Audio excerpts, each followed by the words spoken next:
Foucault Pendulum is a famous experiment that is said to provide simple, direct evidence of the Earth's rotation.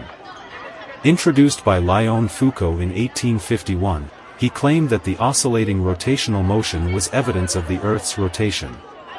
A long and heavy pendulum suspended from the high roof above a circular area was monitored over an extended time period, showing that its plane of oscillation rotated. The pendulum swings back and forth, appearing to slowly rotate on its arena, or pit, over time. It is explained that the Earth rotates beneath the pendulum. Today, Foucault's pendulum is popular in science museums and universities.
Ha ha ha!